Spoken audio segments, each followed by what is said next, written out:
Good afternoon, everyone. Thank you for joining us today for our webinar, 10 Keys to a Killer Facebook Timeline. Presenting today is Ellery Long, our manager of social media.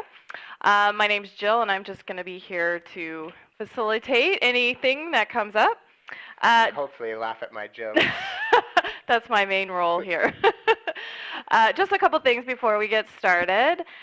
This webinar will probably be about 45 minutes long. At the end, there will be time for Q&A. So if you do think of questions along the way, go ahead and type those into the box that you see in your GoToWebinar window, and we'll be happy to answer as many of those as we can at the end of the webinar. As you know, if you've been to any of our webinars, the most often asked question is this being recorded? And the answer is yes, we are recording this. It will be up on our help site next week, so you can go through and review the things that we cover today. And again, that will be next week that we'll have that up there. So without further ado, I will let Ellery get started with this. Thanks, Jill. So 10 keys to a killer Facebook timeline. Assuming, well, I don't need to assume, you are all on timeline now. Yes. Because as of March 30th, about a week ago, Facebook automatically migrated all business pages to timeline. So on personal profiles, there are still some stragglers out there, I've noticed, but They did not give that luxury to businesses. So we thought, Facebook gave about 30 days for people to make the switch on their own, brand pages, that is. And so now that you've had to have it for about a week, and hopefully you're not freaking out too much, we thought that it'd be a really timely and helpful webinar to go over some of the key points that are different about Timeline and talk about what you can do to take advantage of these new features and look at some brands who are already making good case studies of themselves here. So Timeline. Here's a picture of our friend Zuckerberg introducing Timeline. This, I believe, was from when he was introducing the concept as a whole, so including personal profiles. But the real idea behind Timeline is that it really is telling the story of your life from beginning to now.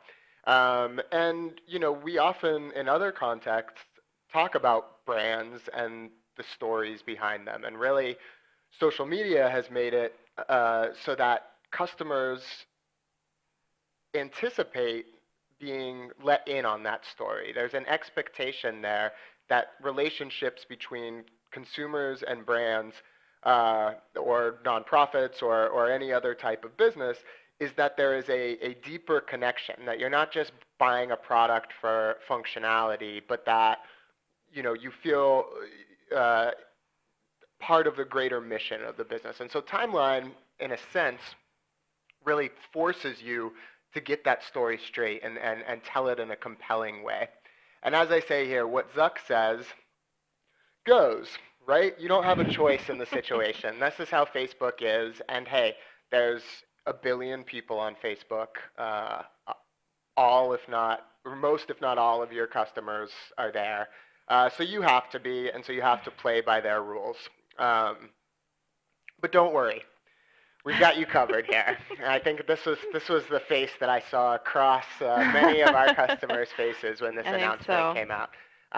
But no need to be sad. I'm going to argue and hopefully convince you by the end of this that Timeline is actually going to be a really good thing for businesses who make social media an important part of their marketing mix. If you are okay with investing the resources, and when I say resources, I really mean the time in most cases. It's not necessarily a cost other than your time and the staff that's doing it, but really investing the resources into beefing up your Facebook presence and making a great killer timeline is actually going to be a really good thing for your business.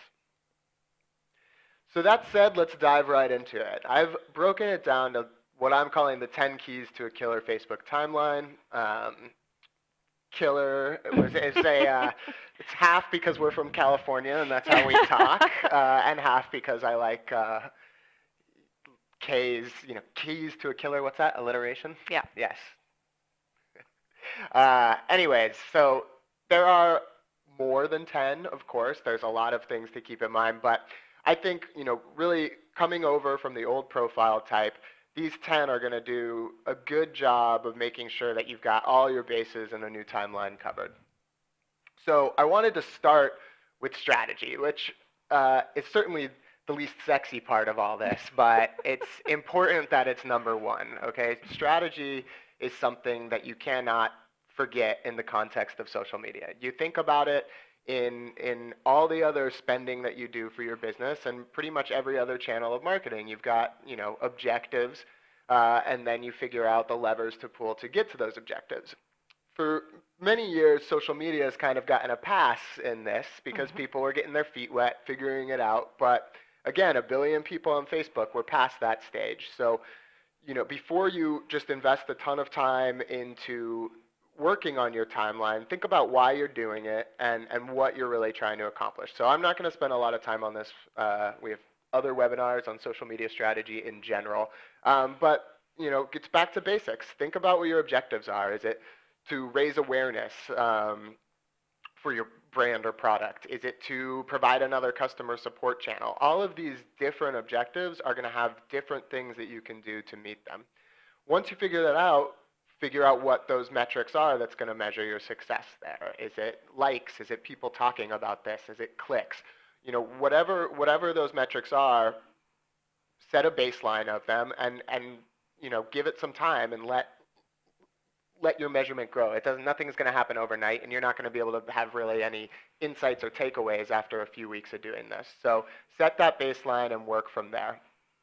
I'd also suggest starting out with the competitive analysis. Look at what your competitors are already doing on timeline.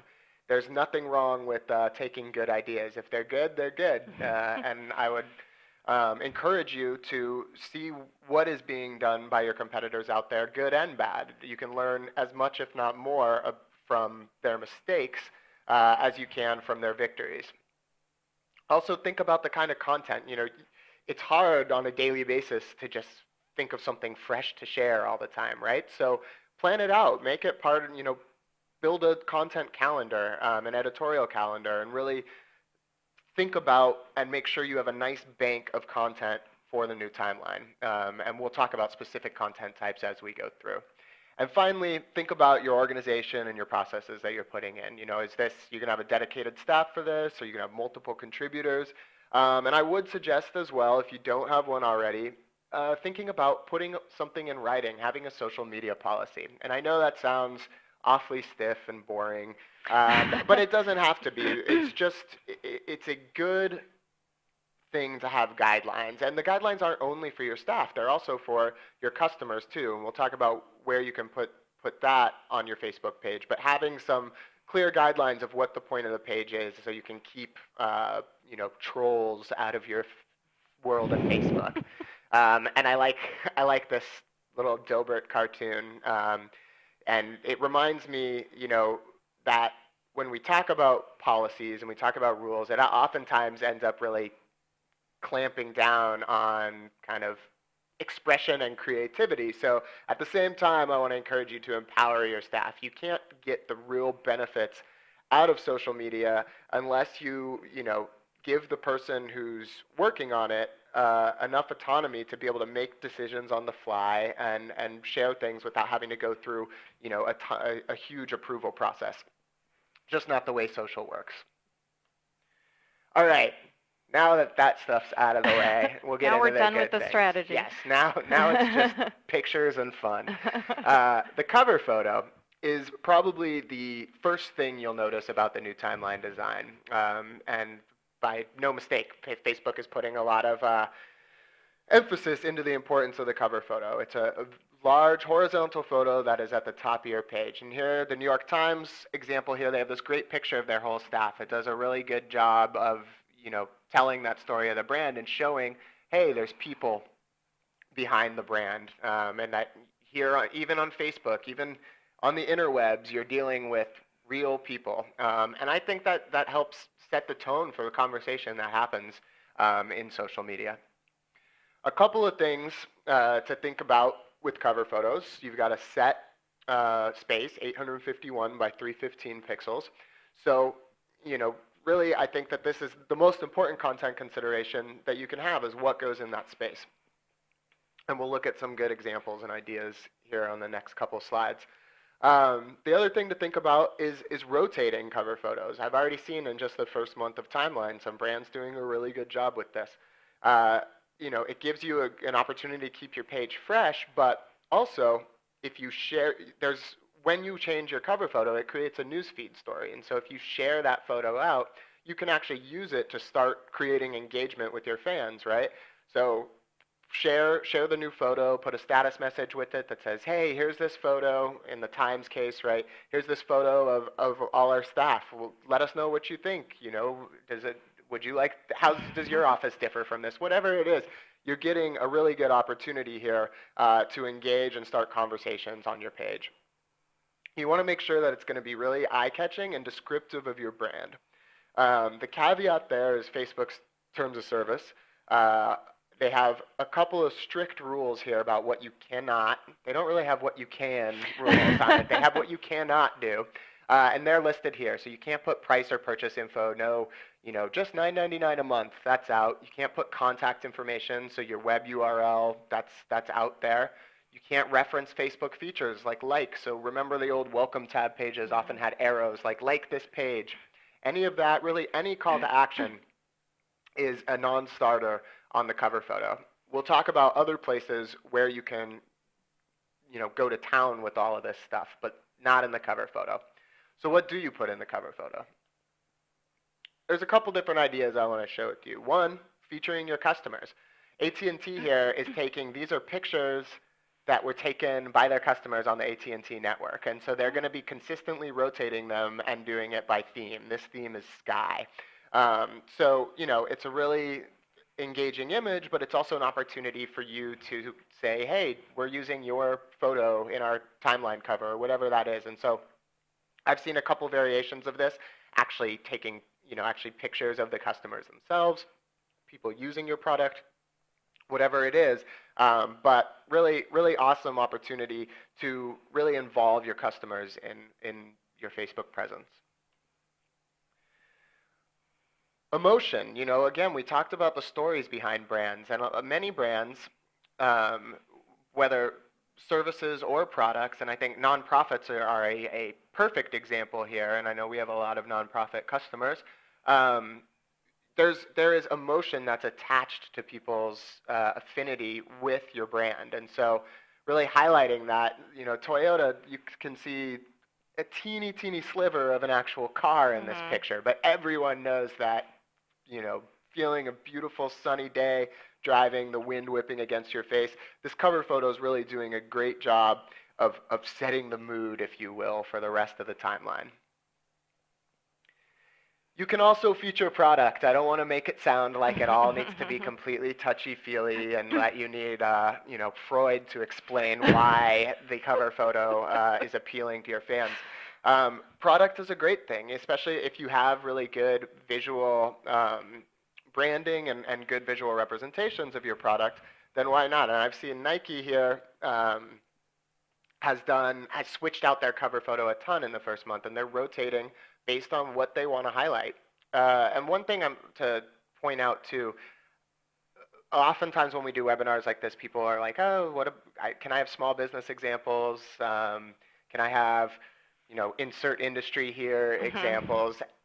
And generally, I try really hard to do small business stuff. Because Timeline is so new, pretty much everything we're going to see is a big brand.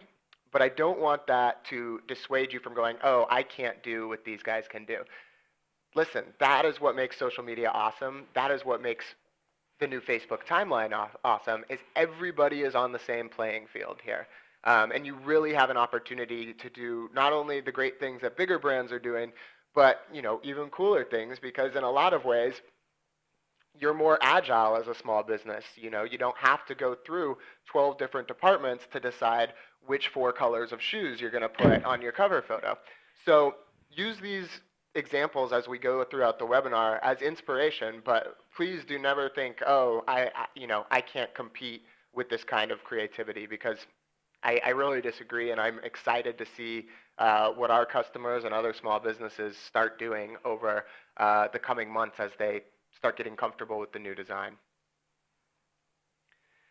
Number 3, profile image.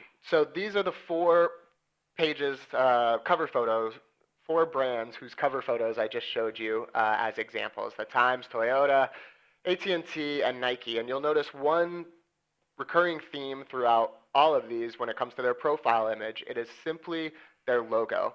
And that is by design, and that's what I would suggest you do as well.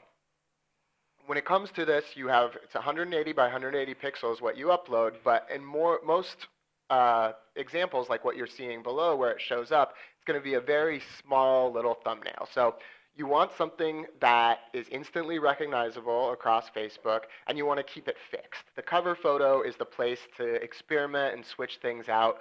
Your profile image should always just be the same logo so that there is that recognition when it shows up. So I have just some examples of the different contexts which it shows up throughout Facebook. So last weekend I hooked up my Roku and my MLB.TV subscription so I could watch my beloved Red Sox throughout the year.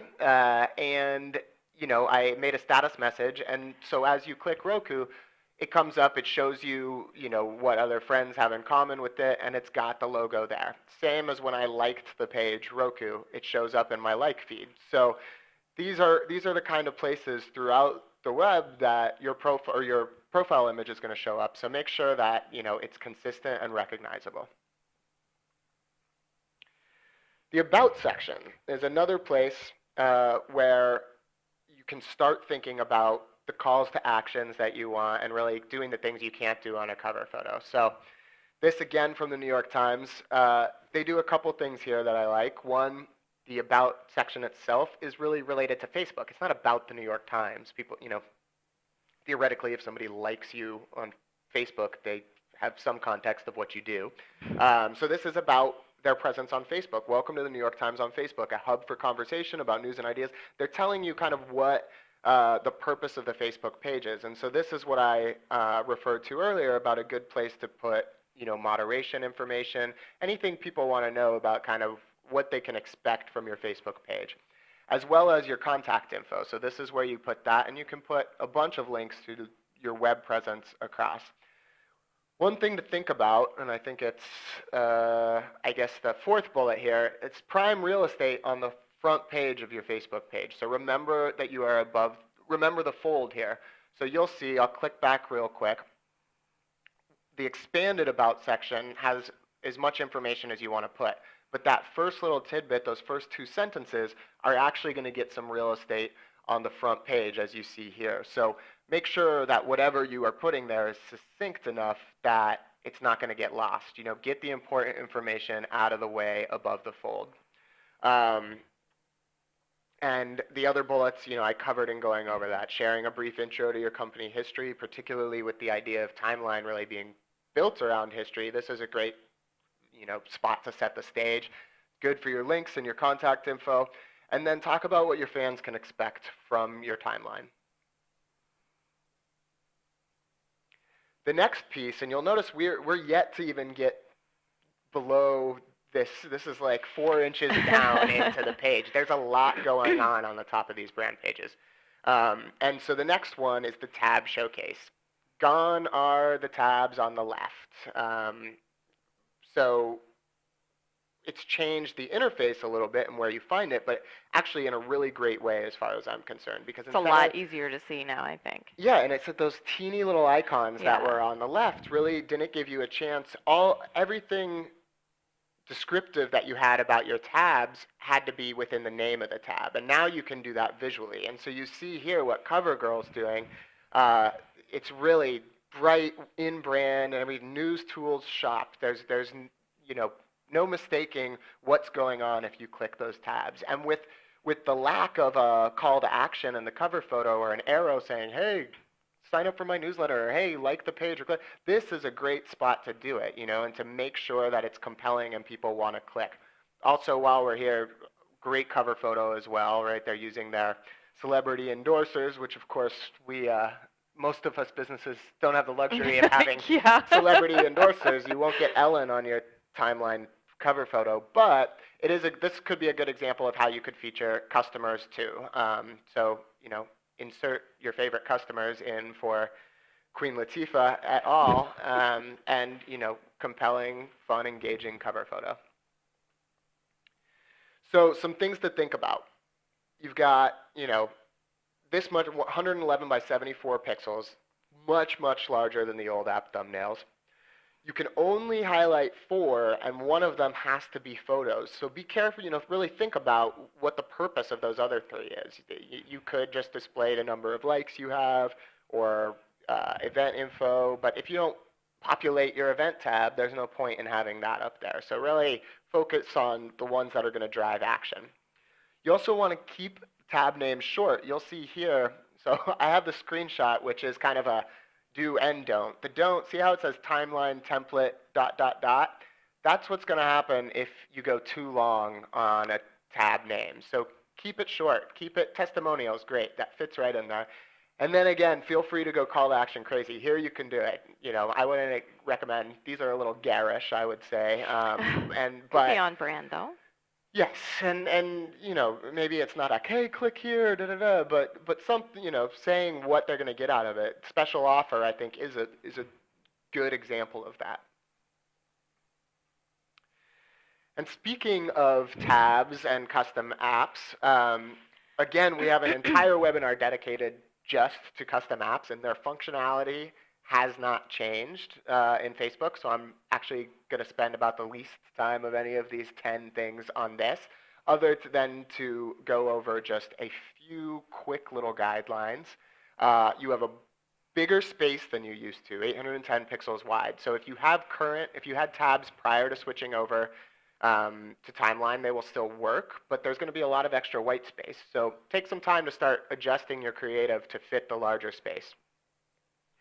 Think about it as not just another web page. I think in the early days of custom tabs, that's often what people were doing, is basically recreating their website within the context of Facebook. But with apps, what's really nice is to be able to provide utility that's valuable on Facebook. So things that people can do that trigger newsfeed examples or messages, for example, is really good. So having a click on a tab, and there's plenty of companies that we go over in this webinar that can help you do this. You don't need to be a coder or anything to figure out how to build these tabs. But really thinking about applications that involve Facebook and aren't trying to displace it. Facebook would be proud of me for saying that right now. But really, it's true. It is, like I said, what Zuck says goes. This is the reality of doing business socially right now. And rather than fight it, embracing it will probably lead to more success for you. The one thing that a lot of people are lamenting are the default landing tabs. So in the past, you could set it up so you had a welcome tab that people would land on instead of your wall when they got to your Facebook page. That is no longer.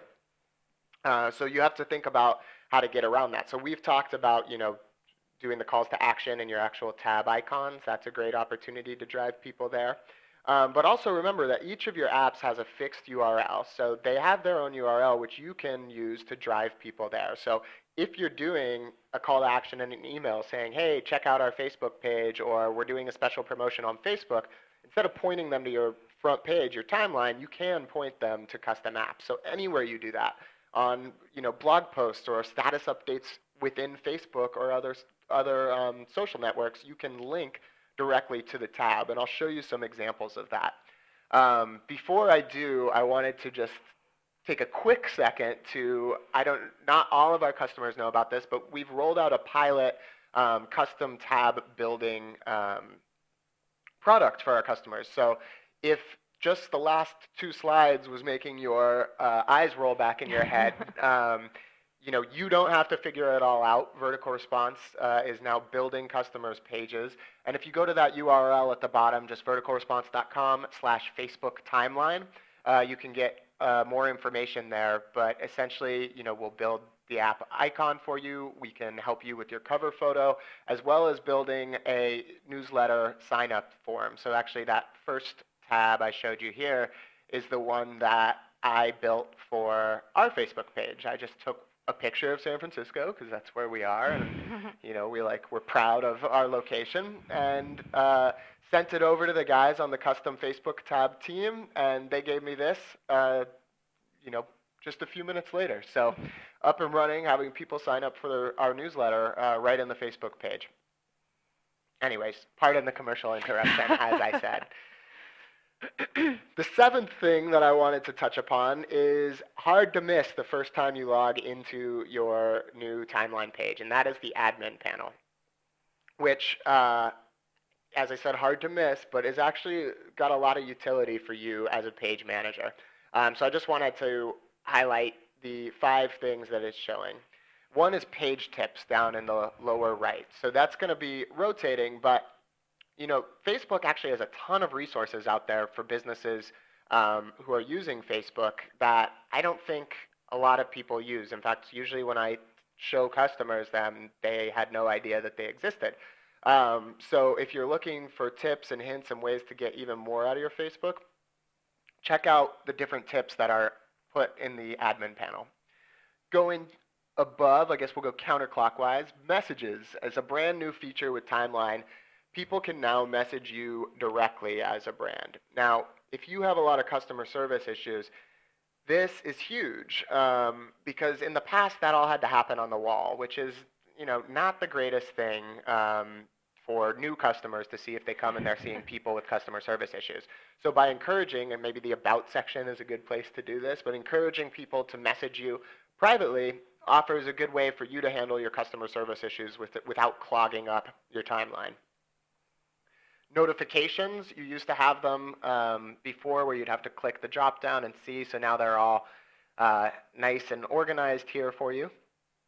As well as new likes, you get a little snapshot of your new likers, and hopefully seeing them roll in as you continue your efforts on Facebook.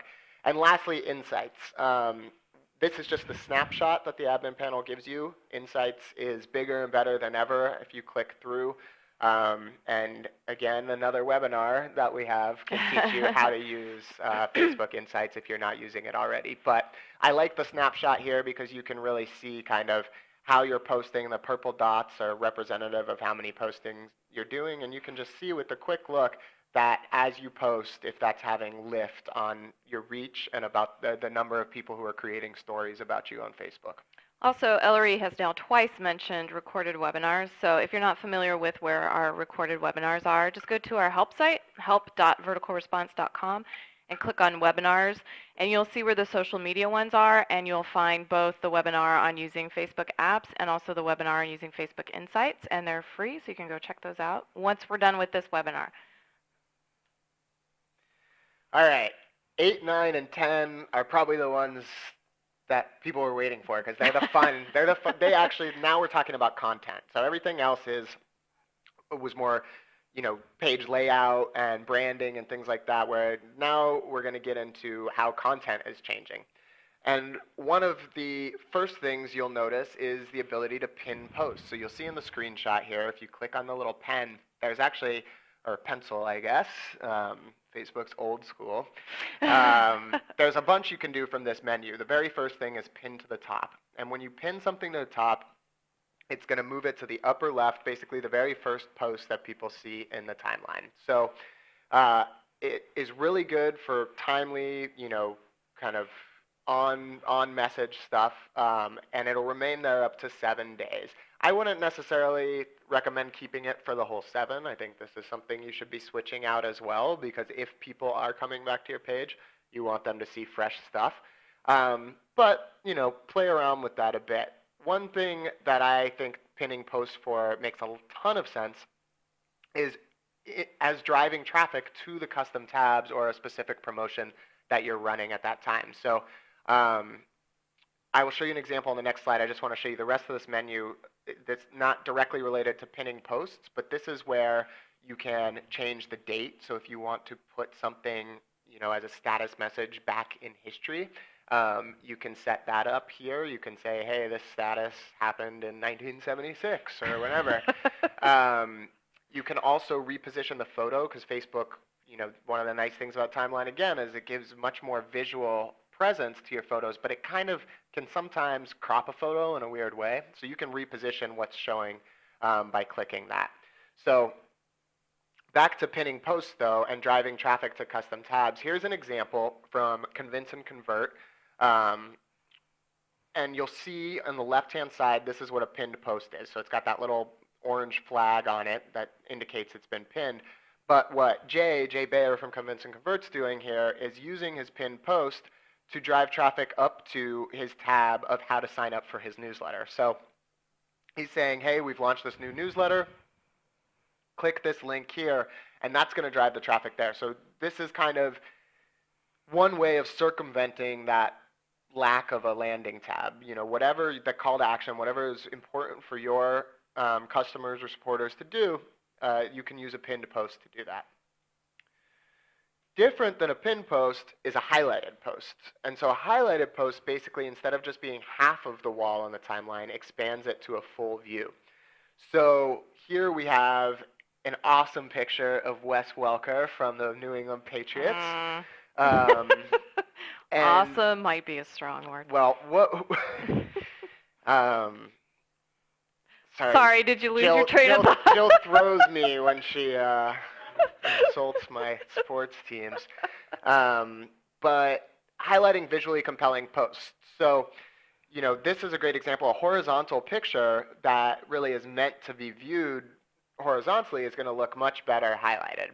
One caveat is you can't highlight a milestone, which we'll go into next, or a pinned post. But for regular photos that you're putting throughout, or videos even, it'll give a nice landscape view to an uploaded YouTube video. Great opportunity to highlight a post.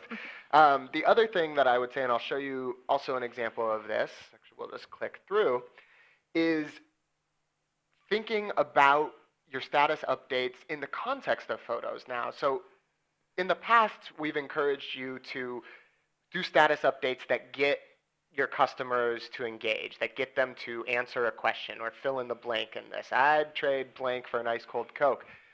Well, instead of just doing that as a text update, you know, make a picture out of it and highlight it, and it's going to give it a ton more visibility on the page.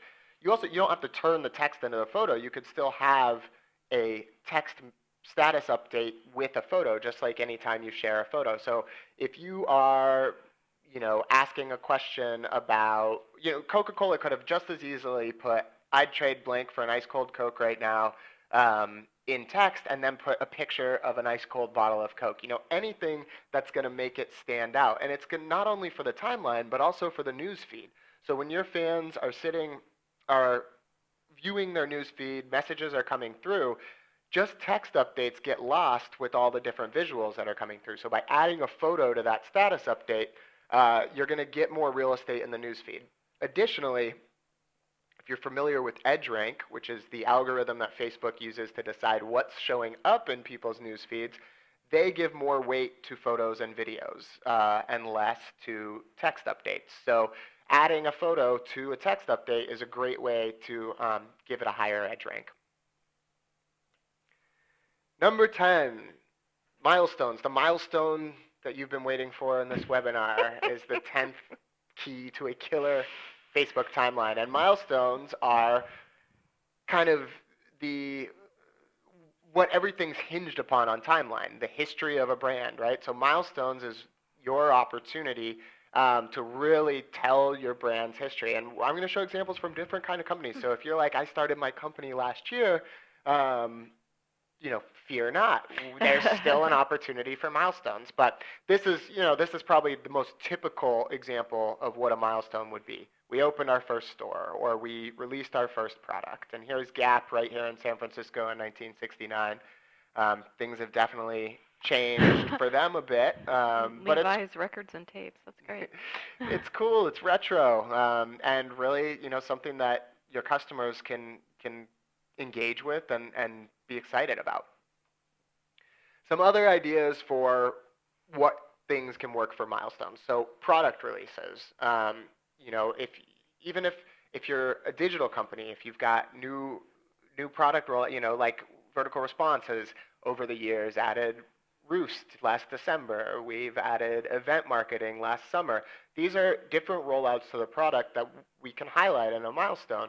And that doesn't have to just be, oh, hey, this is what we did. Maybe there's a story around it. I think another screenshot I have later illustrates that. But maybe it's a picture of your dev team, and you can say, hey, here's the guys who've spent 70 hours a day building this cool product, and this is when it was released. So here Tiffany's saying in 1980 they did the Picasso collection and featured some pictures of the collection itself.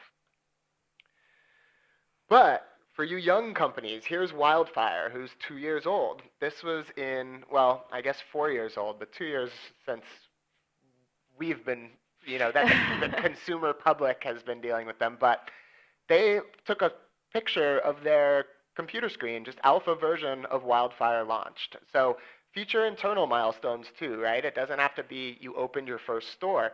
Maybe you're now a successful store owner, but we'll use Jill's passion of knitting as an example here. So say you own a yarn store and you opened it 2 years ago.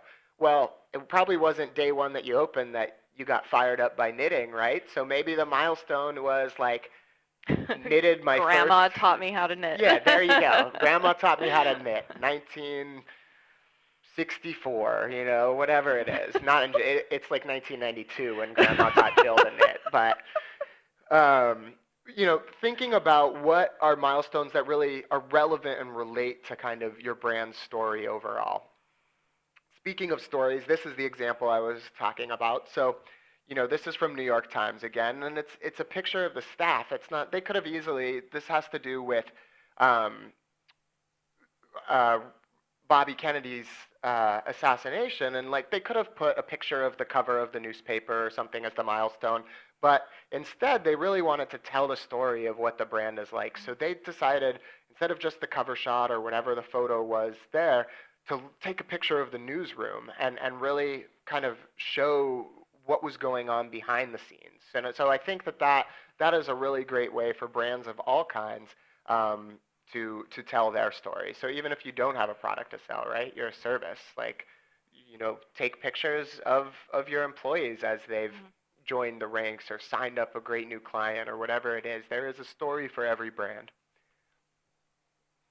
Also, I think it's important, and social transparency is really important. So don't necessarily be afraid of missteps that you've had in the past. Now, if I was BP, I probably wouldn't make a milestone for when I, created the biggest oil spill in the history of the world. I don't mean missteps like that per se, but if there are little hitches you had along the road of building your business, it humanizes your brand to own up to those. So Coke is a great example. They put that they changed it, and this is just one of there were several timeline milestones that were like people complaining about new Coke, but whatever your business is, maybe your product took a direction one way or the other, and then you pivoted back or refocused what your product was doing. So these kind of things are great to tell your brand story too.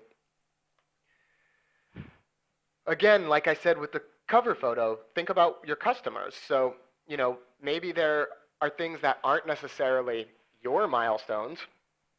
Like I would argue that this is the biggest benefactor of this milestone is the person who was driving that car, right? He won the Indy 500. But you can celebrate him and the product at the same time. So it doesn't only have to be your milestone, released new product or messed up the flavor of Coke or whatever it is, but it can be, if